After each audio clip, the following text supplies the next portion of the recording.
राजस्थान में भीषण गर्मी का प्रकोप लगातार जारी है। कल श्रीगंगानगर में तो देश में सबसे ज्यादा ऐसा जिला वो रहा जहां पर अधिकतम तापमान 40 डिग्री दर्ज करा गया है, यानी कि 40 डिग्री के पार भी श्रीगंगानगर का पारा पहुंच गया। आप अंदाजा लगाइए कितनी गर्मी मई के महीने में ही है, अभी जून पड़ा है पूरा।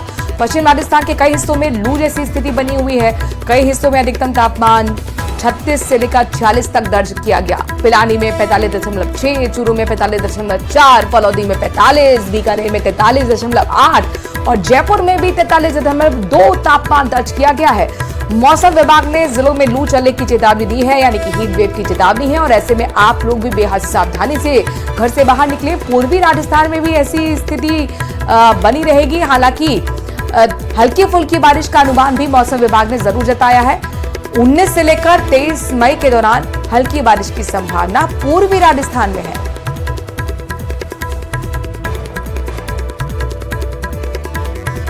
जोधपुर में लगातार गर्मी बढ़ रही है। गर्मी से शहरवासी परेशान है। नगर निगम शहरवासियों को गर्मी से राहत देने की कोशिश कर रही है। सड़कों पर पानी का छिड़काव किया जा रहा है। आज तापमान 41 डिग्री के पार जाने का अनुमान है।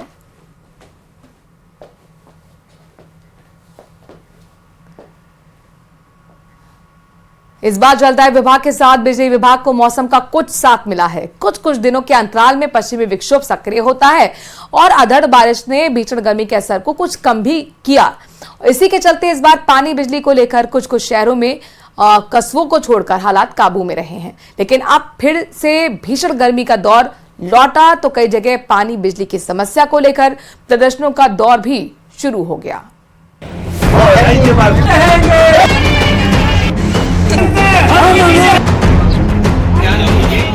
बदला मौसम का दौर, पानी बिजली का मचा शोर, प्रदर्शन आश्वासन का दौर।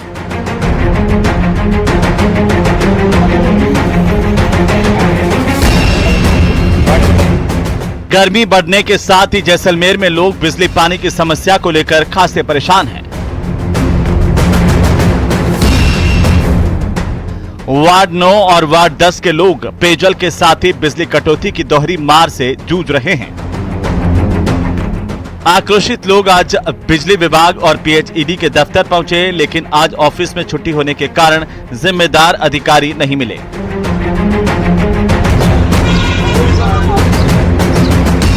उधर सीकर के धोद में भी पिछले 3 महीने से चल रही पानी की भारी किल्लत से परेशान ग्रामीणों का गुस्सा फूटा और ग्रामीण पानी की टंकी पर चढ़ गए। करीब 2 घंटे बाद अधिकारियों की समझाइश के बाद मामला शांत हुआ। एजीएम की पुरानी लाइन का कनेक्शन बाकी था, जिसको 4-5 दिन पहले चालू करवा दिया था। लाइन में कोई लीकेज थे जिनको दुरुस्त करवा रहे हैं और आज सप्लाई सुचारू करा देंगे। ग्रामीणों से समझाइश करके उनको आश्वासन देके नीचे उतारा है, तो आज उनकी सप्लाई सुचारू करवा देंगे। कमोबेश यही हालात झुंझुनू के चिड़ावा कस्बे में है और लोग आए दिन जलदाय विभाग के चक्कर लगा रहे हैं, लेकिन जिम्मेदार अधिकारी दफ्तर में नहीं मिलते। वार्ड 3 के लोग आज जलदाय विभाग के कार्यालय पहुंचे, लेकिन कोई अधिकारी मौके पर नहीं मिला। इससे आक्रोशित लोगों ने विरोध प्रदर्शन शुरू कर दिया और काफी देर तक वहीं बैठे रहे और एएन की कुर्सी पर कब्जा जमा लिया। बाद में ये लोग पंचायत समिति में चल रही साधारण सभा की बैठक में पहुंचे। शोरगुल सुनकर तहसीलदार और जेईएन बैठक से बाहर आए। लोगों की समस्या सुनकर तहसीलदार ने तुरंत जेईएन को व्यवस्थाएं दुरुस्त करने के निर्देश दिए। अभी भी बोल दो और कोई जाओ तो गेट बंद कर ली। अपने मार तो पानी की सुविधा चाहिए भी करो चाहिए मालूम मैं तो गाँव ही बोले आज वो खाते साइवरे बैठा रहा मैं तो। वहीं झुंझुनू के पचलंगी इलाके के पापड़ा गांव में जनता जल योजना में ठेकेदार द्वारा पंप चालक को 17 महीने से मानदेय नहीं मिलने पर उसने पापड़ा गांव की पेयजल सप्लाई को बंद कर दिया। पेयजल सप्लाई बंद होने से नाराज ग्रामीणों ने जमकर विरोध प्रदर्शन किया। 5 दिन से पानी नहीं आ रहा, कर्मचारी भी इसमें परेशान है। पर कर्मचारी को हम कुछ नहीं कह सकते, जो ग्राम हमारा गांव का है, क्योंकि उसको भी 17 महीने से तनख्वाह नहीं मिल रही है। उसको भी प्रशासन अभी आश्वासन नहीं दे रहा है कि मिलेगी, लेकिन उसको नहीं मिल रही है। अभी भी कोई सोल्यूशन नहीं है हमारे गाँव के अंदर। तो भरतपुर के बयाना के भीतरबाड़ी में भी पेयजल संकट से लोग खासे परेशान हैं। पिछले 8 दिनों से पानी नहीं मिलने से परेशान महिलाएं सुबह पीएचईडी के दफ्तर पहुंची और अपनी समस्याएं बताईं, जिस पर एएन मनेंद्र सिंह बैंसला ने ऊंचाई वाले इलाकों के लिए पानी सप्लाई का समय बढ़ाने और अवैध बुस्टर्स पर कार्रवाई करने का आश्वासन दिया है। साइड में पानी नहीं आ रहा है और माली और गुजरन के बिल्कुल नहीं आ रहा है। कब से है 20 दिन। फिर आपने क्या किया? हमने कुछ नहीं किया, हम ऐसे ही करके रह जाते हैं अब। उधर हनुमानगढ़ में भीषण गर्मी का दौर शुरू होते ही बिजली की डिमांड बढ़ गई। इसके चलते अघोषित बिजली कटौती की जा रही है। इससे लोगों में खासा आक्रोश है। Bureau report, news 18 Rajasthan.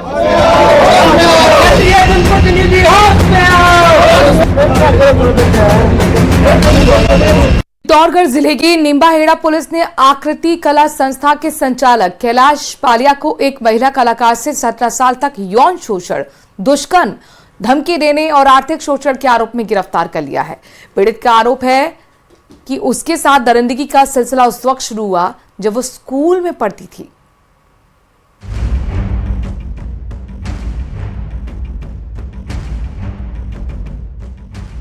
Bhilwara का नामी चित्रकार गिरफ्तार, निम्बाहेड़ा पुलिस ने की गिरफ्तारी।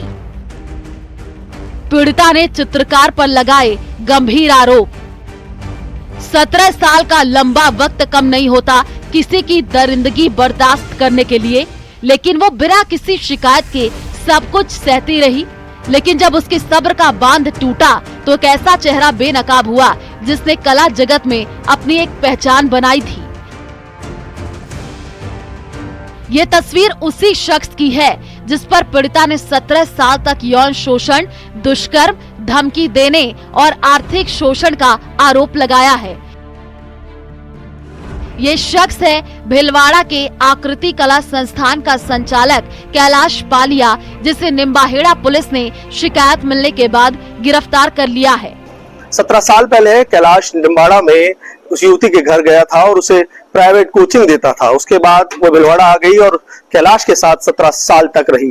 17 साल तक लगातार कैलाश उसका शोषण करता रहा। यही नहीं, आर्थिक रूप से भी उसका शोषण करा। जो उसके बैंक अकाउंट से उस पर पूरा कैलाश का कंट्रोल रहता था और अपने नंबर उसके अकाउंट में उसने ऐड कर रखे थे। लगातार युवती उसकी बातों में आती रही और उससे पूछती रही कि शादी हम कब करेंगे। साल दर साल जो तारीखें थी वो कैलाश बढ़ाता रहा। अतः युवती जब परेशान हो गई, अधिक परेशान हो गई, उसने कैलाश को कहा कि अब शादी कर लो। तब कैलाश घबरा गया और युवती से और झूठ बोलने लगा। वही युवती परेशान हो गई और उसने हिम्मत दिखाई। निम्बाड़ा थाने में उसके खिलाफ मामला दर्ज कराया और निम्बाड़ा पुलिस भीलवाड़ा पहुंचती है और कैलाश को गिरफ्तार कर लेती है। पीड़िता ने अपनी शिकायत में जो आरोप लगाए हैं उसे सुनने के बाद यकीन नहीं होता कि रंगों के इस्तेमाल कर खूबसूरत तस्वीर उकरने वाला शख्स किसी की जिंदगी को इतना बदरंग कर सकता है। पीड़िता के आरोपों के मुताबिक उसकी जिंदगी के साथ कैलाश पालिया की दरिंदगी उस वक्त शुरू हुई जब वो स्कूल में पढ़ रही थी और आरोपी बतौर गेस्ट फैकल्टी पेंटिंग सिखाने आता था। कोचिंग के बहाने उसके घर तक जाने लगा। उसने शादी का झांसा देकर पीड़िता को भीलवाड़ा बुलाया और लंबे समय तक शारीरिक शोषण किया। पीड़िता ने चौंकाने वाला खुलासा करते हुए बताया कि आरोपी ने उसका बैंक खाता अपने मोबाइल नंबर से लिंक कर लिया था और वो उसकी सैलरी और खातों में आने वाली रकम भी खुद ही निकालता और इस्तेमाल करता। कई बार विरोध करने पर उसने पीड़िता को धमकाया और पीटा। पीड़िता के मुताबिक कैलाश पालिया ने उसकी तरह दूसरी छात्राओं को भी पेंटिंग सिखाने के बहाने फंसाने की कोशिश की। जब उसने विरोध किया तो उसे जान से मारने की धमकी दी गई। 17 साल पीड़िता सब सहती रही। आखिरकार उसने हिम्मत दिखाई और निम्बाहेड़ा कोतवाली में मामला दर्ज कराया। पुलिस ने तुरंत कार्रवाई करते हुए आरोपी को भीलवाड़ा के आरसी व्यासनगर क्षेत्र से गिरफ्तार कर लिया। राहुल कौशिक, न्यूज़ 18 राजस्थान। जब शिक्षक बन के उसके घर जाता था और उसी युवती का उसने शादी का झांसा देकर यौन शोषण किया, दुष्कर्म किया, तो सोचने का विषय है कि कैलाश की जो मानसिकता है वो किस प्रकार की है। कई छात्र छात्राएं को वो कोचिंग देता था भीलवाड़ा में भी और लगातार आर्ट एग्जीबिशन भी लगाता था जहां पर उस युवती को भी ले जाता था। पुलिस इस मामले में पूरी जांच कर रही है। हाल फिलहाल कैलाश को जेसी हो गई है और कहीं ना कहीं युवती अब न्याय की मांग कर रही है। वीडियो जर्नलिस्ट संगुस्तानाटी के साथ राहुल कौशिक, न्यूज 18 भिलवाड़ा।